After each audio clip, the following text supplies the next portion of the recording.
Hello and welcome, everyone. Garrett and Jocelyn here with the Angry Chicken live at, well, not live when you're watching this, but we're at BlizzCon in person. We are living people at the moment. We are real people. Alive.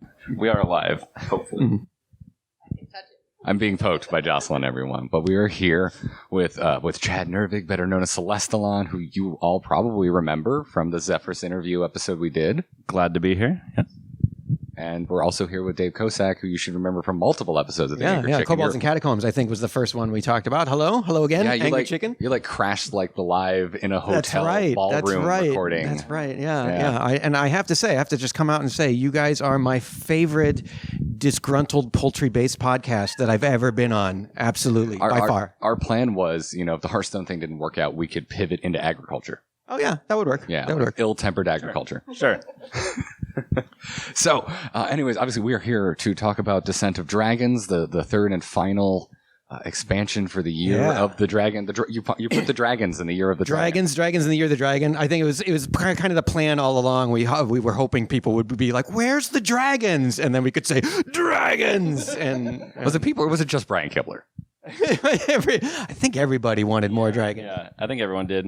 I guess they weren't satisfied with the 3 dragons that we'd given them already this year. So that was definitely my big question: is what's going on? Where are my dragons? And you guys answered with quite a lot of them. So, funny story. We had a lot of. We were trying to figure out what would the year be, and we had actually a lot of brainstorms. Like maybe unicorns. Rafam would somehow take over the year, maybe. And so we thought maybe it would be the year of the Weevil, and he would cross out the W, so it was the evil year or something. We had all these ideas, and then we settled on dragons because we thought, that would be great because we can deliver this huge conclusion. You mentioned just the whole year-long story arc, and now we're at the end. So can you talk a little bit about what it was like telling a year-long story in Hearthstone for the first time? Is it something we might see happen again next year? I think this has been pretty successful. I mean, you guys let me know. I think it's worked out. I don't think we'd want to do it every year because it actually took a lot of setup to get to this year to where we actually do it. Something really important to us was to make sure that if you a risk in doing a year-long story is if you're not into that story that you might just check out for the rest of the year. So we wanted to make sure that each individual expansion had its own kind of theme, its own vibe, its own sort of mini story in and of itself, so that it could stand alone, and you didn't have to know the overarching narrative to have a lot of fun. So I mean, for Descent of Dragons, gigantic, the hugest air battle over Azeroth. It's dragons, it's zeppelins, it's blimps, it's everything. If it flies, it fights, we were saying. And that just, standalone, that's just really cool. The dragons attempting to stop this huge menace from being resurrected. But then we could also, for people that are paying attention, then have this overarching narrative where this is the culmination of Rafam's plot. And we have no idea what he was doing, why he stole the city, what he wanted to do with these plagues. And, why did he unleash these plagues? Well, he just needed to pocket one of the plagues and take it up to Northrend, and he just unleashed the rest because that's the kind of guy he is. But you get to kind of feel this overall narrative. And then for really dedicated fans, it was really fun to bury those little stories. The little teasers, the little stories where you can kind of follow along with sort of individual characters and find out where Captain Eudora, what's she doing, or the George and Carl story arc that is really there for fans that are paying attention to the whole narrative. It's been really fun. I'm glad we did it. I don't know that we do it every year, but it turned out pretty good, I thought. Yeah, I agree. I think it's felt like a nice. Well, here we're going to see the conclusion of it. So, kind of on that thought, you were saying how you might not do this overarching story every year because certain challenges in putting it all together. Yeah, we're planning. There's been planning going into this for years. Many Easter eggs. Yeah.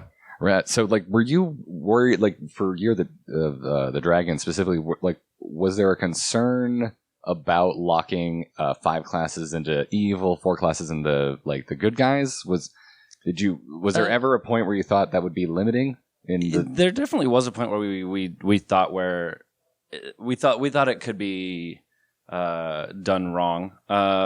We spent a bunch of time figuring out how exactly that would all lay out. How to make the characters fit the classes that we have, that sort of thing. Yeah. Yeah, I mean, I think the important thing is to have like really fun decks for all the classes, and I think as long as we were delivering on that, like the fantasy, was a little bit more flexible. I think people could enjoy. If you play priest, you don't think of yourself as like an evil player, but you have that option of doing all kinds of really. I mean, have you played against a priest recently? Yeah, they can be pretty. I mean, that's kind of good. That gives a good feeling. I love when the gameplay and the story sort of line up. So speaking of gameplay and story, we haven't actually heard anything at BlizzCon yet about what the single player might look like. Can you give us any hints, thoughts? Is it going to be similar to heisty stuff that we've seen? So the heist was great. So we did a build as you go kind of dungeon run style adventure for our bad guys, and then with the Tombs of Terror, we did it again for the good guys. The good guys are phoning us right now. If you can hear, they want to get in on this. They want to get in on this. Like, hello. Reno's so mad we didn't invite him. But we want to mix it up a little bit. So for the solo adventure for Descent of Dragons, we're going to go back to a linear adventure. And because that's great for storytelling, and we want to really cap off the story in a big way. And I think some of those adventures in the past, like the Ice Crown adventure, have been really great at storytelling and having really, really fun moments. So we'll talk more about it because, again, it'll launch about a month after the set. I think we're planning January at the moment. So we'll have a little bit of time as before. You'll get to play around with all the characters and the setting and sort of see it, and then you'll get to play the story in the solo adventure about a month later. We're pretty excited about that. All right, well, so to the story we have seen here at BlizzCon, like in the set itself, the literal daddy of all dragons is back. I'm kind of stoked for this because the first time we really saw what N'Zoth looked like was in Hearthstone. And we're about to finally see him in World of Warcraft, like for good. He's not just a fish. But we love that fish. It's a good evil fish. I feel like that fish and priest would get along. How he feels about that fish. Noted. But, how did you settle on Galakrond? Like on Galakrond's design, with each evil class getting a different iteration of the same like base idea of this, just murderous megalodon dragon. Yeah, we knew we wanted to have Galakrond in there from pretty early on. We wanted to explore that, like, what is Rafam doing? What is his master plan? And Galakrond was it. So, as far as the like gameplay design of it, we tried a bunch of different things. We iterated on that mechanic quite a lot. At one point, he was a minion at a variety of different interactions with the invoke or any other names of keywords. That name went around a few times. But yeah, we ended up on the hero at some point, and the empowering itself over time with your plays of invokes. Yeah, my initial thought when I saw Invoke and Galakrond and like this idea of like Galakrond cultists, like, right. It was like, oh, it's like Cthulhu, but a hero card instead of like a playable minion. And like Cthulhu, you can see it coming. Like you start to see the plan unravel. You can see all the cultists are coming, and then eventually the lieutenants are coming out, and then finally, like, so it's happening. One of the really fun things about Rafam is like as a villain, he he's always got a plan ahead of his plan, and you never know it. So it's like, hey, we're going to take Dalaran for all that it's got, and then you discover, no, he means literally they're taking Dalaran, they're taking the city, and so we wanted his final culmination of his plan to be something that was there in the lore, but kind of figuratively and literally, it was buried a little bit. Like we hadn't seen Galakrond before. It's something you wouldn't see coming. And then he sort of unveils this master plan. If you played World of Warcraft, Wrath of the Lich King, there was a whole sort of mini quest there at Galakrond's Rest, where he conveniently died, where the Lich King is going to try and resurrect Galakrond, and we stop him as heroes. So where the Lich King failed, Galakrond will succeed, or Rafam will succeed. Yeah. Lich King's a chump, right? But this now, real evil is among us. I feel like Lich King's get a little beat up on at this BlizzCon. This is true. To be fair, stealing someone else's joke from Twitter. To be fair, he's still in Wrath gear. Oh, man. So for all the evil classes, like Garrett mentioned, we're getting the 5 different iterations of Galakrond. Yes. But the good guys are getting dragons of their own. How did you guys go about like redesigning the dragon aspects? And did you ever consider like hero cards for them as well, as opposed to minions? We considered that. We we wanted to let Galakrond stand on its own and be like a really defined part of the expansion. So we're going with regular legendary minions for the other aspects. But we also it's exciting when we can bring back characters and have them recur. So we're getting like Deathwing Mad aspect. So Deathwing's third card here in a Hearthstone. The hero, cosmetic hero, fourth in a way. Pre-order, you get the Deathwing human form. Yeah, his human form for warrior. So how long before we can just make a full Deathwing deck in Wild? At this rate, doing the math, 27 more. So we're about 27 years from now. All right, I look forward to our interview when we're all in a retirement home. Me too. Deathwing, the really mad aspect. Deathwing, the miffed. Having a Hearthstone tournament in a bingo hall. But like, what was it like? Returning to those dragons. Like, this is the third Deathwing. This is the second time now we're seeing Ysera in Hearthstone. Mm-hmm. Like, and Nasdormu. Oh, yeah. Is Nasdormu come back? Nasdormu the Timeless. Yeah. Yep. So y'all, we're on the show floor. Y'all know more than we do right now. We actually saw a little bit of Nasdormu's influence here a little earlier. If you notice back in Rise of Shadows, there was the Bronze Dragonflight there to help out. That's because Nasdormu sent them back. Figured part of the best way to help defeat Galakrond was to stop Rafam early. And so that's why there's the Bronze Dragons in Rise of Shadows. So did all the dragons that we're revisiting kind of come together immediately, or were there different iterations? Like, was there a different version of Deathwing, or was there a different version of Ysera before you settled on what the cards we're seeing today? Yeah, in our development process, we try a ton of different designs. Ysera in particular saw quite a few design iterations. We're a very iterative process. We try something, we fiddle with it, keep changing it until we find the right version of it. Ysera that we're shipping with is a Battlecry Shuffle 7 Dream Portals into your deck. When drawn, they summon a random dragon. Previous iterations of that included a similar theme there, but slightly different mechanic of Battlecry, replace your deck with an unlimited supply of dragons. What? It was just, your deck is no longer a deck, it's a portal. And every time you would draw a card, you draw a random dragon. And you had like a playable version of this internally? Yeah. My God, that sounds rad. Turns out replacing your draw is not as good as being an addition to your draw. So before that, there was also a similar version of that, of replace your deck with a Dream Portal, which gives you a Ysera Dream card. Similar case still, though. The version that was most fun was when you draw them, you get the dragon and you still get your regular draw. Well, yeah, the current version is really fun. I had a chance to play it in the demo area, and I played Ysera, and then I played Floop, and then I just I had like 4 dragon draws in a row, and I was like, this is amazingly fun.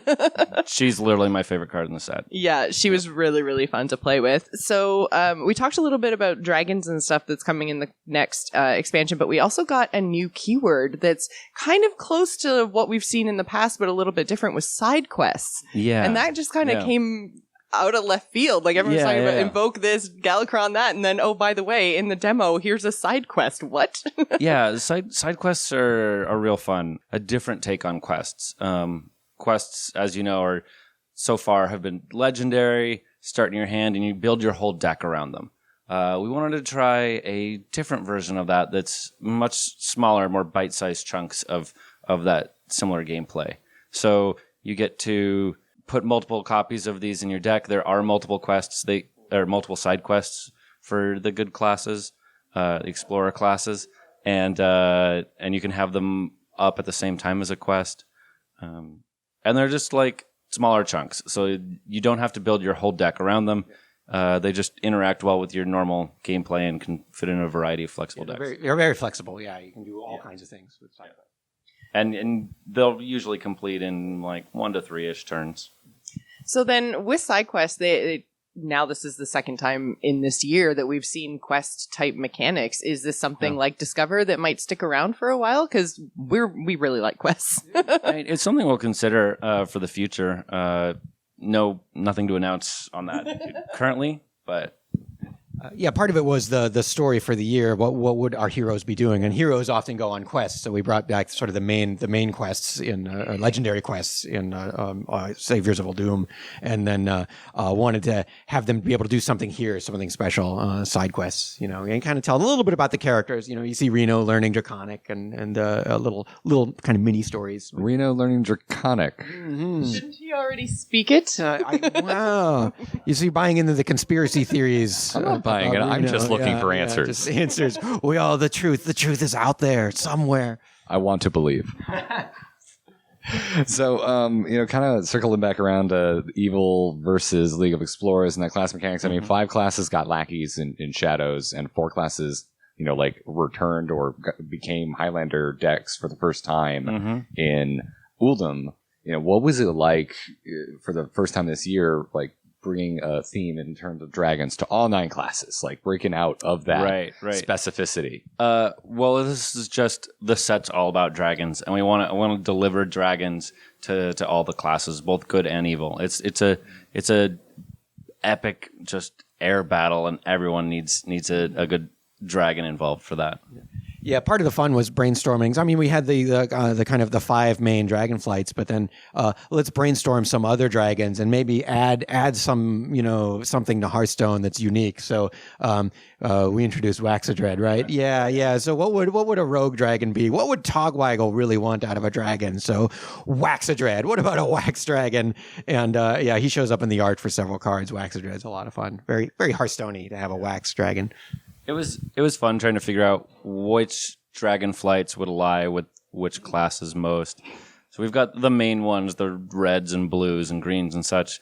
But then the more obscure dragon flights like the Infinite and the Storm Drakes and the Proto Drakes and then Wax Dragons. Wait, where did the Storm Drakes fall? Storm Drakes are in Shaman. Storm Drakes! I'm so excited. I love Stormheim, and wow, it's good. I do Really, as really well. great zone. They're gorgeous creatures. But then that means they're evil. Oh, that's. I don't know if I can wrap my head around that lore twist. I'm sorry. We really can't leave without talking about the best kept secret at BlizzCon, and I mean it because I feel like I knew about everything except for Battlegrounds. Yes. Even though I heard from some of my friends on the team that Battlegrounds leaked and none of us believed it.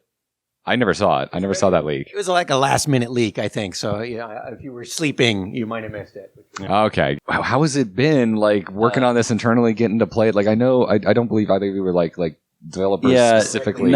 Neither of us are directly working on it, but we were there for all the play tests and feedback and watching the development of it. The Hearthstone team just was really excited about that genre of auto battlers, and we just thought, man, what would it be like to cross Hearthstone with an auto battler? Yeah. And we really liked that idea and went for it. It turned out to be kind of a really natural fit. There was this really nice gameplay flow back and forth, and you sort of engage your Hearthstone brain, but in a different way, and the cards all kind of play out the way you would expect, but you have to strategize in a different way. And then because we had Bob the bartender and Bob's Tavern in the solo adventures, we had a great.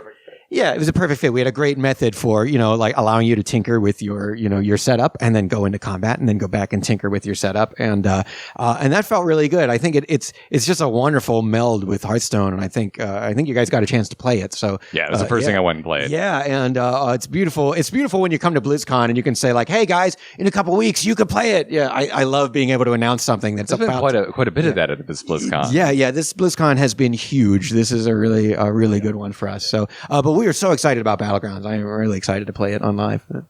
Yeah, so you didn't develop it, but on the Angry Chicken, we frequently have guests, and they're not developers, they're players. So talk to us as players of Battlegrounds. What do you like playing? If it comes up as the draft for the hero, who's your favorite pick right now? Oh, who is my the most notorious one is really hard to play well, but there's a few people who play him really well, and it's the absolute scourge of our internal games is Dance and Daryl. People who play Dance and Daryl. I'm struggling to remember exactly, but it's throw 3 hats out that give random minions +1/+1. And it could be on the minions in the shop or on your board. So you do it first to see if you want to buy the shot minion that it landed on. Yeah. Yep. Yeah, the real pleasure for me seeing it come together was there's just so many interesting tactical decisions about like, hey, do you try to level up your tavern early on and try and get ahead of things, or do you try and go for the matches early so that you get a head start on people? Like, do you play an early game or a mid game, and then just trying to build those synergies into your deck so that at the late game you have this impossible army on your side of the screen, and kind of wrestling with other people. Like some strategies don't work as well if a whole other bunch of people are trying them. So it's really interesting to see the back and forth to try and read your opponents to see what's going on. There's multiple levels of strategy there that I hope plays out well when we go live, because it was super fun to test. I think I'd just throw in, there's also one other thing that I really like about Battlegrounds here is getting to surprise people. Like, we're at BlizzCon. There's an expectation of a new Hearthstone expansion. But there wasn't I think we called that, didn't we? That there was going to be a new Hearthstone expansion. Not gonna promise there always will be, but I thought the surprise this year was... It's a safe guess. It's based on historic. People weren't expecting this. And so being able to delight and surprise is always one of our key goals. Like you played the trailer and it went back to Ben Thompson and he's explaining Galakrond, and then like cards are gone and he's still talking. I just go, there's something else. Yeah. What is it? Yeah. And it was great. So speaking of the something else of Battlegrounds, one of the things that we noticed when we went to playtest is that there's a new-ish button. It's in the same spot, but now it says modes. So right. I know you probably can't say too much, but I mean, there's only 2 in there right now. Modes, plural. That's what we've got to talk about right now. Well, I mean, one of our values, one reason we did this is we just want more ways to play Hearthstone. So this past year, we really looked at our solo adventure players and our solo content and wanted to make something that was like really, meaty and fun for those players. But a lot of our, multiplayer players are, hey, what about us? We want to do some cool new stuff. Like, where's the new stuff? So this button allows us that we can start to iterate and experiment with other different ways to play Hearthstone. I'm really excited about this. I'm reading into that button pretty hard right now. Just FYI. Well, Tuesday you'll get to try out Battlegrounds there and see. I can't wait to play it at home and like really sink my teeth in. So like everything we've seen is great. So gentlemen, thank you so much for your time. Absolutely. Congrats on another BlizzCon, and hopefully we'll get you back on the podcast soon. Thank you very much for having us. Thank you. Job's done. Job's done.